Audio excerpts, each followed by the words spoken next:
contentons de notre vie comme il se doit. Nous faisons des fêtes, des naissances, des mariages, d'anniversaires, comme je peux souhaiter encore bon anniversaire à notre pasteur. Amen. Oui, bien-aimés, tout ça nous le faisons. Et ça nous fait du bien. Mais la question que tu peux te poser, est-ce que c'est réellement ce à quoi le Seigneur t'a appelé? Quelle est l'existence? Quel est l'objectif de ton existence ici sur bas, ici sur la terre? J'ai fait les anniversaires, j'ai fait les mariages, j'ai fait les naissances. Oui, bien aimé, c'est bien. Mais la question à se poser ce matin, c'est quoi l'objectif de ma vie ici sur terre? C'est quoi l'objectif de ma présence ici sur terre? Je suis sur terre, oui, je suis vivant. Je suis vivant. Pourquoi? Oui, parce que quelqu'un a voulu que tu sois là. Parce que Dieu a voulu que tu sois là. Mais si Dieu a voulu que tu sois là, pourquoi il a voulu que tu sois là?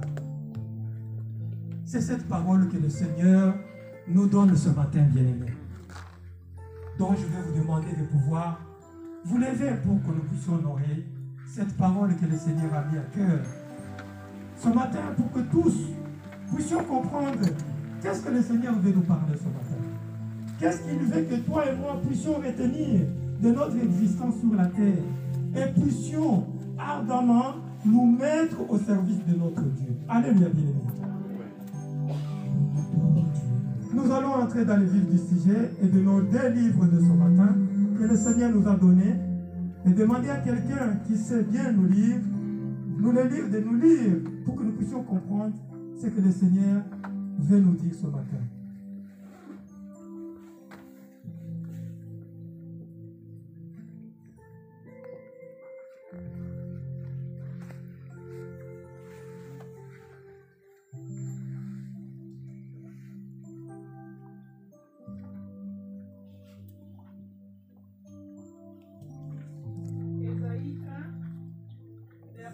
Ésaïe 6, verset 1. Ah oui, je lis au nom de Jésus-Christ.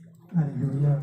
L'année de la mort du roi Osias, je vis le Seigneur assis sur un trône très élevé, et les pans de sa robe remplissaient le temple. Des séraphins se tenaient au-dessus de lui. Il avait chacun 6 ailes. 2 dents, il se couvrait la face. 2 dentiles se couvraient les pieds. Et 2 dentiles se couvraient pour voler. Pour servir de voler. Ils criaient l'un à l'autre et disaient: Saint, Saint, Saint est l'Éternel des armées. Toute la terre est pleine de sa gloire. Les portes furent ébranlées dans leur fondement par la voix qui retentissait, et la maison se remplit de fumée. Alors je dis: malheur à moi, je suis perdu, car je suis un homme dont les lèvres sont impures. J'habite au milieu d'un peuple dont les lèvres sont impures, et mes yeux ont vu le roi, l'Éternel des armées. Mais l'un des séraphins vola vers moi, tenant à la main une pierre ardente, qu'il avait prise sur l'autel avec des pincettes. Il en toucha à ma bouche et dit: ceci a touché tes lèvres. Ton iniquité est enlevée et ton péché est expié. J'ai entendu la voix du Seigneur disant: qui enverrait-il et qui marchera pour nous? Je répondis: mais voici, envoie-moi. Amen. Le deuxième livre. Psaume 39, verset 4. Je lis au nom de Jésus-Christ. Alléluia. Mon cœur brûlait au-dedans de moi. Un feu intérieur me consumait. Et la parole est venue sur ma langue. Éternel, dis-moi quel est le terme de ma vie. Quelle est la mesure de mes jours? Que je sache combien je suis fragile. Voici, tu as donné à mes jours la large de la main, et ma vie est comme un rien devant toi. Oui, tout homme debout n'est qu'un souffle. Pause. Oui, l'homme se promène comme une ombre. Il s'agite vainement, il amasse et il ne sait qui recueillera. Amen. Alléluia, bien-aimé. Alléluia. Alléluia. Est-ce que vous êtes là ce matin? Amen. Bien-aimés, nous allons entrer dans les vifs du sujet de la parole de ce matin. Nous venons de lire les 2 livres que le Seigneur nous a donnés ce matin. Les 2 livres nous montrent un serviteur, on nous montre un homme comme toi et moi, qui répond au nom d'Ésaïe. Ésaïe, qui se retrouve un jour, par la grâce qui lui a été donnée, il se retrouve en train de contempler Dieu sur son trône de gloire. Bien aimé, c'est une grâce, non? Amen. Il se retrouve en train de contempler la splendeur de la gloire de Dieu. Cet homme Ésaïe, pécheur qu'il était, il voit Dieu dans ses détails. Et il s'étonne de voir Dieu. Il se dit, oh Seigneur, je vais mourir. Je vais mourir parce que j'ai vu la gloire de Dieu. J'ai vu Dieu en face de moi. Oui, Ésaïe avait raison. La Bible nous dit que l'homme ne peut voir Dieu et rester vivant. Si tu vois Dieu, sache que demain tu ne vas pas te lever. Bien-aimés, pouvez-vous nous fermer ce téléphone pour ne pas distraire l'assemblée des enfants de Dieu? Donc,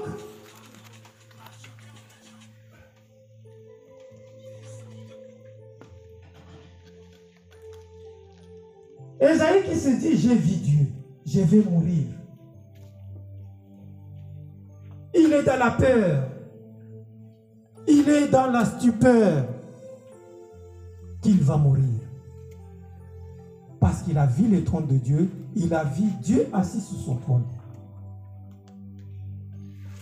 Et dans la tourmente d'Ésaïe, lui qui avait vu Dieu, comme il se disait qu'il va mourir, ne sachant pas que c'était la grâce qui lui avait été accordée de contempler Dieu, il se dit, dans ces tourmentes, qu'il va mourir. Et du coup, un ange lui est envoyé par Dieu lui-même. Un ange lui est envoyé pourquoi? Pour aller les consoler. Pour qu'il ne puisse pas mourir. Et qu'est-ce que l'ange fait? L'ange va sur l'autel de Dieu, prend une pierre ardente. Il vient avec cette pierre, avec des pincettes. Il prend la pierre, parce qu'Isaïe se plaignait. Je suis un homme pécheur, impur que je suis. Mes lèvres impures. Esaïe savait que sa bouche, c'était une bouche qui faisait n'importe quoi, qui offensait les enfants de Dieu. Et il se plaignait que mes lèvres impures, je vais mourir. L'ange, les chérubins, les séraphins qui viennent. Et les séraphins, normalement, vous devez savoir, dans la hiérarchie des anges de Dieu, ce sont les anges. Les séraphins, ce sont des anges qui entourent le trône de Dieu. Ce sont les anges plus proches de Dieu. Ils sont tellement ardents de lumière que Dieu les a créés avec 6 ailes. Ils ont 6 ailes, pourquoi? Parce que la lumière qu'ils déclenchent, ces séraphins, c'est une grande lumière que le Seigneur les a dotés de 6 ailes. Donc, 2 ailes pour se couvrir le visage, 2 ailes pour se couvrir le pied, Et les deux autres les servent juste pour voler. Juste pour cacher la splendeur qu'ils ont, ces anges. Et c'est cet ange-là qui prend la pierre ardente sur l'autel de Dieu et vient toucher les lèvres d'Ésaïe, lui disant, sois calme, tu ne vas pas mourir. Ton iniquité est enlevée, Dieu t'a pardonné. Alléluia, bien-aimé.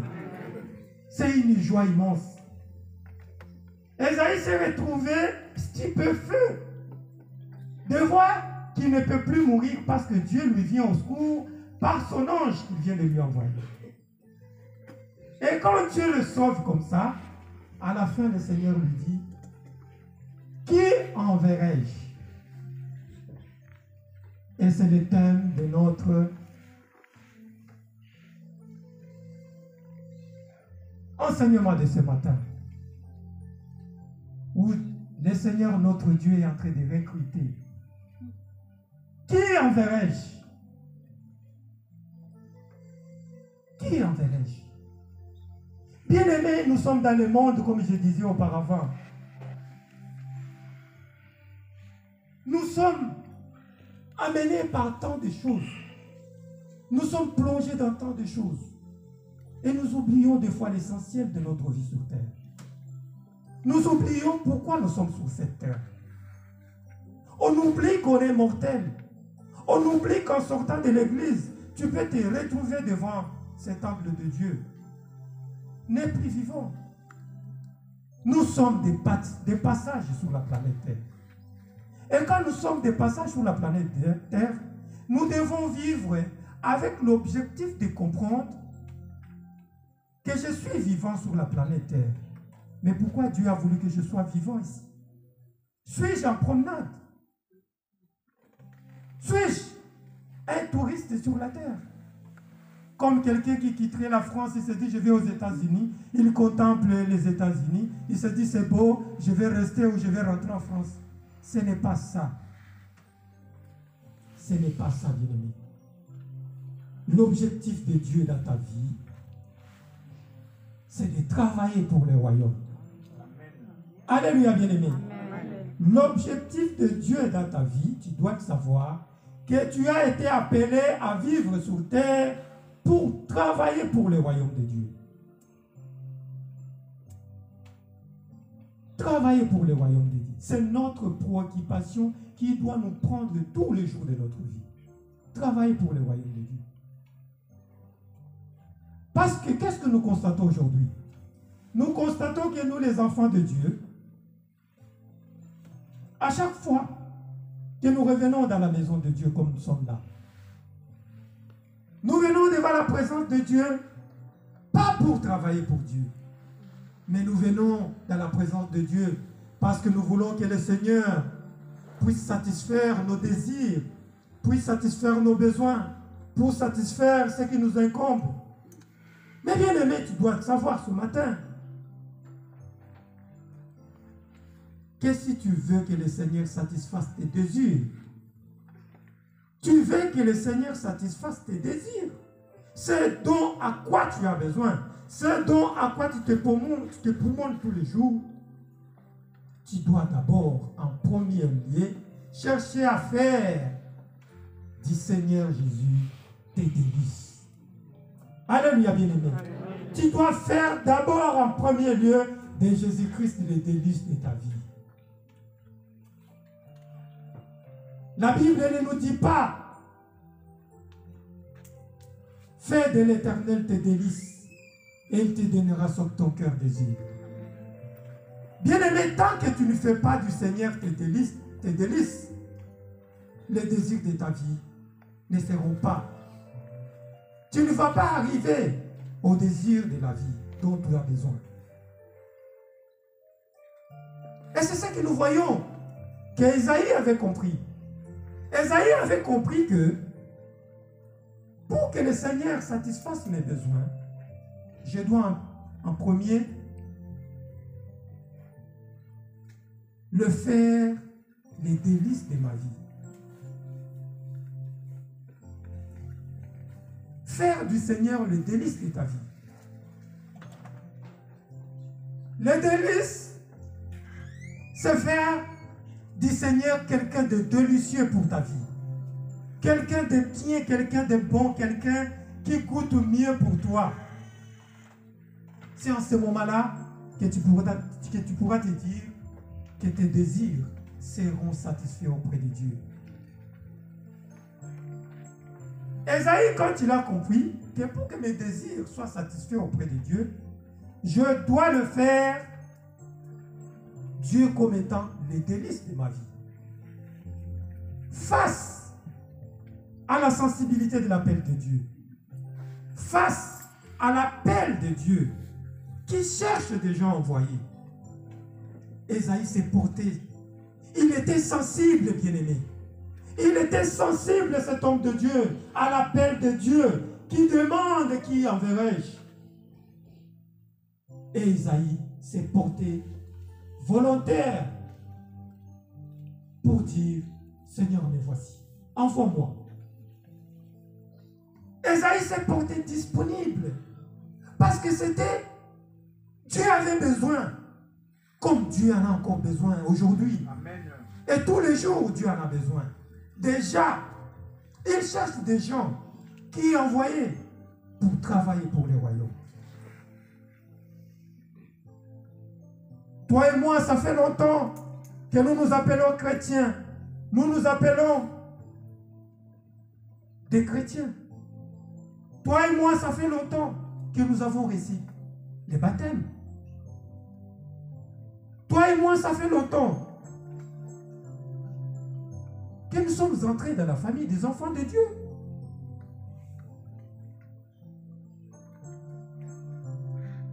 Nous nous appelons évangélistes, nous nous appelons anciens, nous nous appelons bishop, nous nous appelons archibishop, nous avons tant de grades d'apôtres et pasteurs. Bien-aimés, sommes-nous sensibles à l'appel de Dieu? Sommes-nous vraiment sensibles à l'appel de Dieu? Depuis que tu fais partie de la maison de Dieu, depuis que tu t'appelles chrétien, né de nouveau, tu t'appelles enfant de Dieu, es-tu sensible à l'appel de Dieu? Es-tu réellement cet enfant de Dieu qui travaille pour le royaume? Bien-aimé, il est inimaginable de comprendre le créateur de toutes choses, le Dieu qui t'a créé, toi et moi, et qui nous a appelés à les servir. Il est inimaginable qu'il soit dans le désarroi de constater que les enfants qu'il a engendrés, les enfants qu'il a créés, personne ne soit capable de se porter garant pour se dire, papa, me voici, je viens pour faire ta volonté. Ésaïe, il sent que Dieu a besoin des gens. Ésaïe sent que Dieu est dans le besoin. Dieu a le désir de chercher des gens qui doivent travailler pour lui. Il est sensible. Mais Ésaïe n'a pas tardé. Il a dit, Seigneur, me voici. Me voici, je viens pour travailler pour toi. Alléluia. Je viens faire ta volonté. Bien-aimé, ça ne sert à rien qu'on vienne tous les jours dans la maison de Dieu. On vient écouter la parole de Dieu. On quitte nos maisons. Nous venons dans la maison de Dieu. Mais tu as besoin de travailleurs. Ça fait longtemps que tu es au chômage. Ça fait longtemps que tu es chômeur de longues années. Aujourd'hui, le Seigneur est en train de recruter. Amen. Toi qui cherches du travail, toi qui te dis que tu ne trouves pas du travail, dans la maison de ton Père, il y a du travail. Alléluia. Il y a du travail dans la maison de ton Père. Tu n'as pas droit à rester chômeur. Dieu est en train de recruter. Il recrute ce matin. Il cherche des gens, des volontaires qui doivent œuvrer pour le royaume. Jésus a dit à Marie et à Joseph, ne saviez-vous pas que je devais faire la volonté de mon Père? Amen. À 12 ans, Jésus savait déjà qu'il devait faire la volonté de son Père. Il savait c'est à quoi il était venu sur cette c'est à quoi il était venu faire sur cette planète Terre. À 12 ans, Jésus avait la conscience. Il savait qu'il n'avait pas le temps à perdre, bien-aimé. Jésus savait à 12 ans qu'il n'avait pas le temps à perdre. Il devait aller vite à la maison, faire la volonté de son Père. Il a dit à Marie et à Joseph, ne saviez-vous pas que je dois faire la volonté de mon Père? Bien-aimé, la Bible nous dit de chercher premièrement les royaumes. Cherchons premièrement les royaumes de Dieu et la justice. Et le reste nous seront donnés par ses rois. Le reste doit être donné au fur et à mesure que tu t'es consacré au travail de Dieu. Au fur et à mesure que tu es en train de grandir dans l'œuvre de Dieu. C'est en ce moment-là que le Seigneur pourra ouvrir les robinets de ce qui concerne la bénédiction dont toi et moi nous avons besoin. Amen. Alléluia, bien-aimé. Toi et moi, nous sommes chrétiens. Nous nous appelons chrétiens, nés de nouveau. Mais ce que nous constatons aujourd'hui, bien-aimés, nous constatons qu'il est dans la maison de Dieu aujourd'hui, les gens, en premier, ne veulent pas travailler pour le Seigneur. Tous, nous avons des raisons. Nous avons tous des raisons, bien-aimés. Parfois même des raisons infondées qu'on se donne pour ne pas travailler pour le Seigneur. Nous avons des raisons, chacun les connaît et chacun les sait, là où chacun nous sommes. Nous avons des raisons qui nous empêchent de ne pas travailler pour le Seigneur.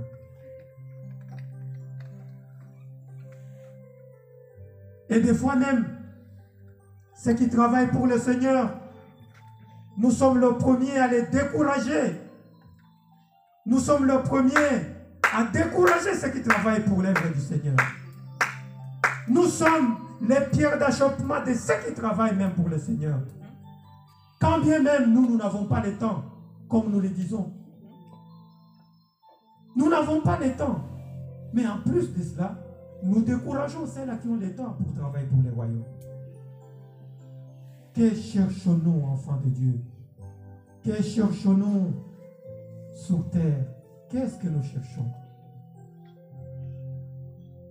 Sommes-nous en train d'œuvrer pour que la gloire de Dieu continue à s'épanouir, à s'étendre? Sommes-nous en train d'œuvrer pour que le Seigneur trouve ses âmes perdues? Ou sommes-nous en train d'œuvrer pour détruire les royaumes auxquels le Seigneur nous a appelés à travailler, bien-aimés?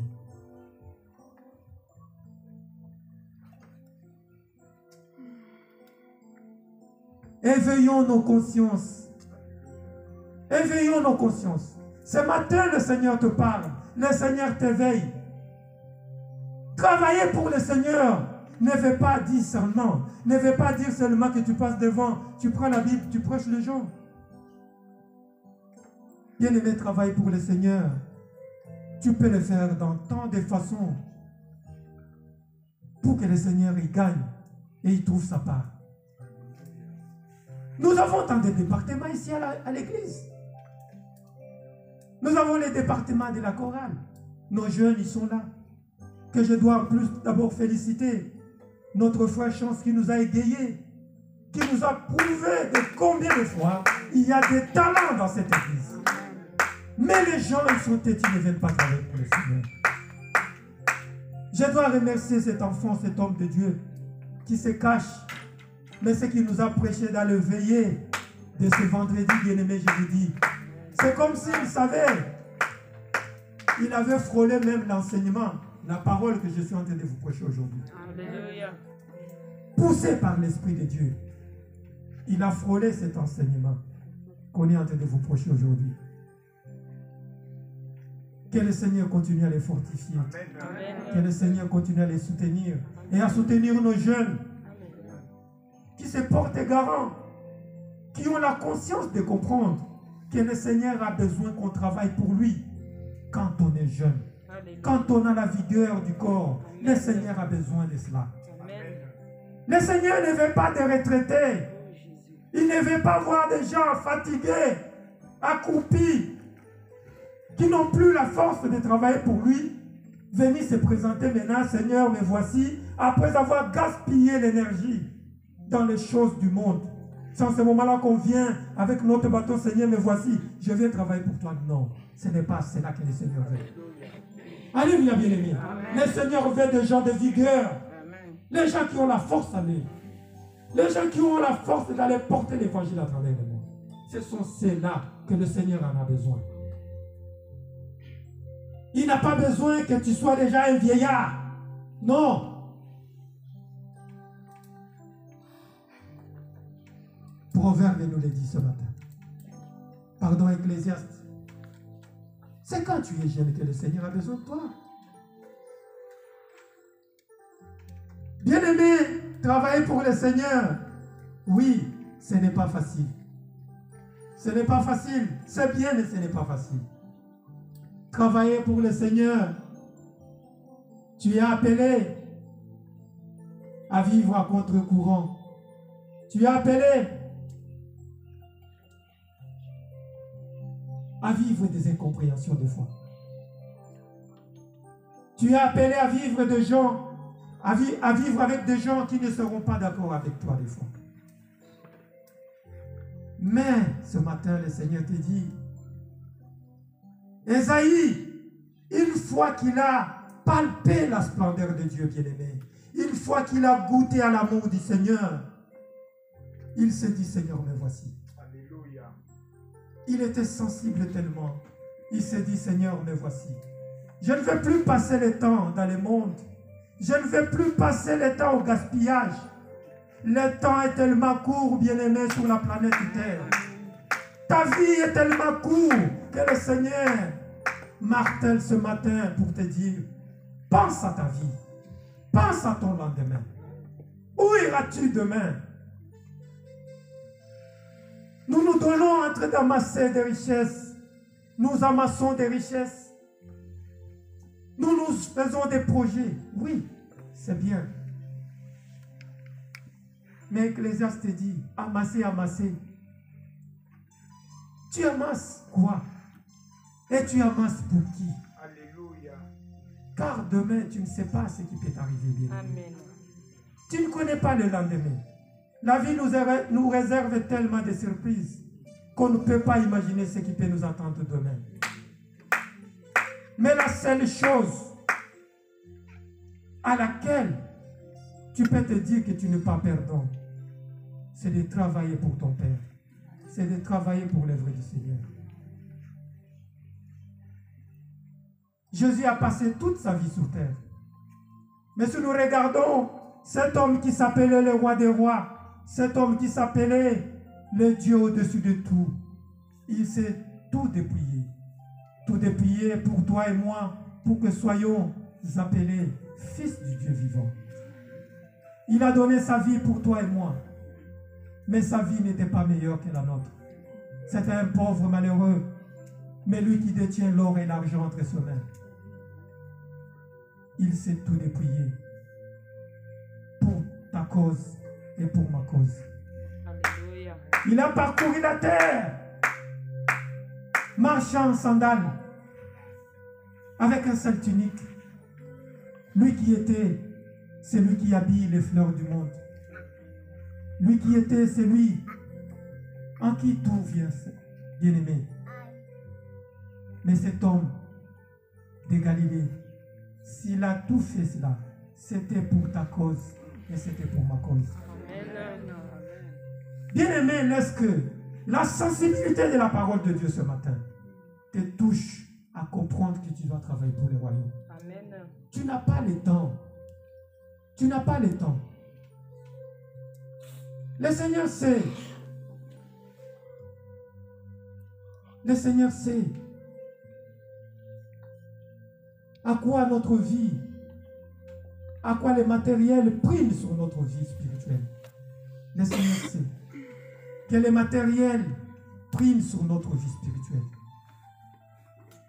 Mais tu dois le savoir que tu n'as qu'une seule vie. Que tu n'as qu'une seule vie. Ta vie vaut mieux que le matériel. Amen. Ta vie vaut mieux que tes projets.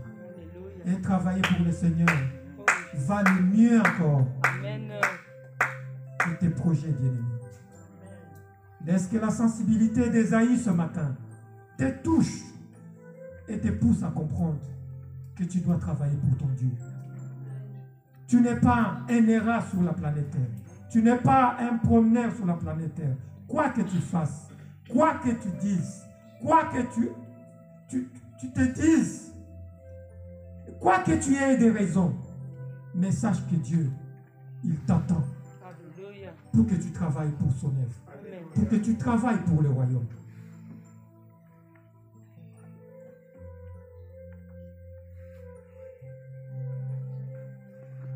Le monde va mal.